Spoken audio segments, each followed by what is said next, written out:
no money. The only money was here in the United States. In order to get that money, they had to put a central bank over on the American people. It was sold as a way to bring stability to the American economy.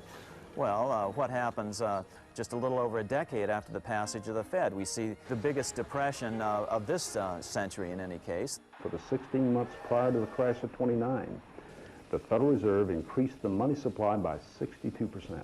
Now, what was happening back then? Much like it's happening today. People were buying and selling, pledging and borrowing, thinking the good times would never end.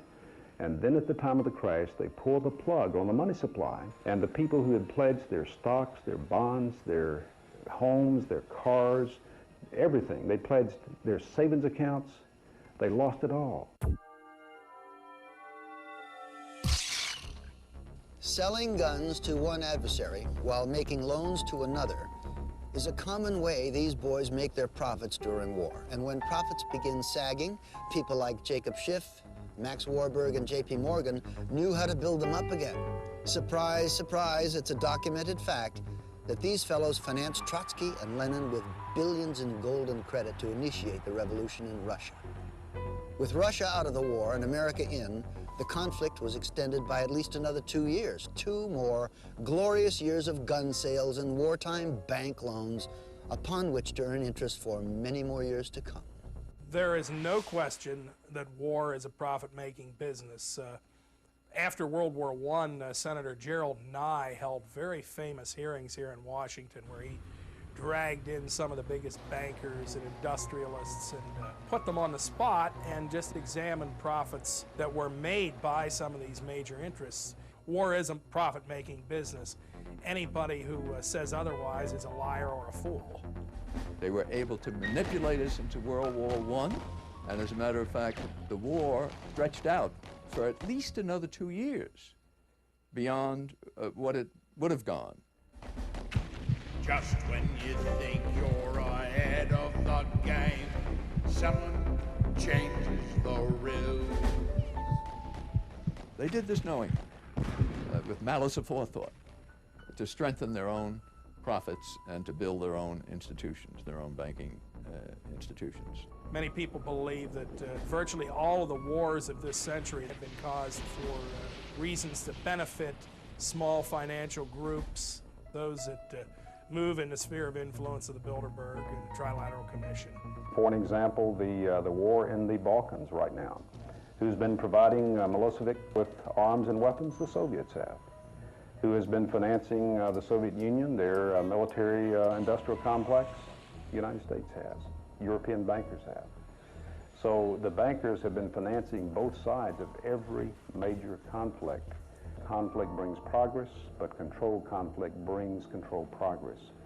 Every major war, every major conflict, arms sales, loaning money to governments. You get their people to pay you interest back into the coffers of the bank, money that you created out of nothing. Nobel Prize-winning economist Milton Friedman claimed that the Federal Reserve caused the Great Depression by deliberately reducing the amount of money in circulation. Depositors all over the country were frightened about the safety of their funds and rushed to withdraw them. There were runs, there were failures of banks by the droves. And all the time, the Federal Reserve System stood idly by when it had the power and the duty and the responsibility to provide the cash that would have enabled the banks to meet the insistent demands of their depositors without closing their doors. Congressman Louis McFadden, chairman of the House Banking Committee during the crash, agreed, saying, "The Great Depression was a carefully contrived occurrence by international bankers seeking to bring about a condition of despair so that they might emerge as the rulers of us all." There was a memo circulated in advance of the stock market collapse. All the big guys, or the insiders, let's say, got out of the stock market during that 4-year period. They all got out. They were cash heavy when the market crashed. They were able to buy up major corporations for pennies on the dollar. Franklin Roosevelt's own son-in-law called the Depression the deliberate shearing of the public by the world money power, triggered by the planned sudden shortage of call money in the New York markets. Insider Joseph Kennedy's wealth grew from $4 million in 1929 to over $100 million 4 years later. Then, as now, America's press failed to tell us what was happening. These scenes of unrest in America have never been seen before. Cameramen would shoot them, but newsreels wouldn't play them. Controlling the news started early in America. Of course, the lighter side of the news continued to get lots of play. And they're off. Around the first bend, it's Rumbleweed by a beat. Love's Feather in second, and Hop, Skip, and a Jump. Now coming around the turn, it's Black's Feather. Hop, Skip, and a Jump is third. And Hop, Skip, and a Jump is down. Oh, ladies and gentlemen. Fortunately, populists from President Andrew Jackson to William Jennings Bryan to Father Charles Coughlin were courageous enough to speak the truth. May I remind our president with all due respect that not one of these soldiers cast a ballot on that fateful Good Friday night in the spring of 1917 to force a peace-loving nation like ours to take up arms for the profiteers and the exploiters of mankind. And during the Depression, no one was more dangerous to the banking interests than Huey Long. We've tried the Republican Party, we've tried the Democratic Party, then we've gone back and tried the Republican Party, and now we're back trying the Democratic Party.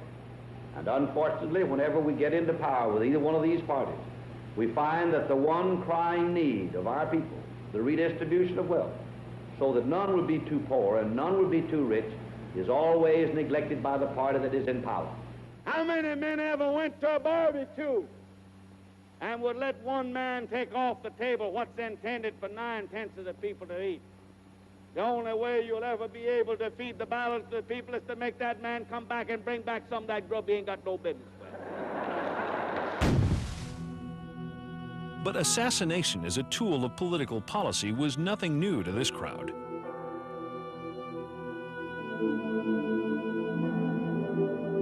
President Jackson, for example, in his era, he was the leading opponent of the privately owned central bank. Well, what happened to him was an assassin who was connected to international bankers, who was later found out, got right up to Jackson, stuck 2 pistols in his belly, fired both at the same time, both misfired. Jackson was saved. And interestingly enough, even though history books don't spend much time dwelling on this bank problem, Jackson himself numbered this as his leading accomplishment. In fact, on his tombstone, do you know what's on it? It's, "I killed the bank." Someone changes the rules. Going back to the American Civil War, Germany's Chancellor Otto von Bismarck declared, "The division of the United States was decided by the high financial powers of Europe." They were afraid that the U.S. would upset their financial domination over the world. They saw tremendous booty if they could substitute 2 feeble democracies burdened with debt to the financiers in place of the vigorous republic sufficient unto herself. Abraham Lincoln realized this, and so stood firmly for preservation of the Union. But Lincoln needed money to win, lots of it. He went to the Wall Street bankers who wanted 36% interest per annum. Honest Abe chose a less expensive alternative, choosing to have Congress issue the money. The bills were called greenbacks, and they weren't backed by gold, only by the full faith and credit of the United States. With Congress issuing the money, not 1 penny of interest was paid to private bankers. The assassination of Lincoln was related to the bankers wanting control of the money.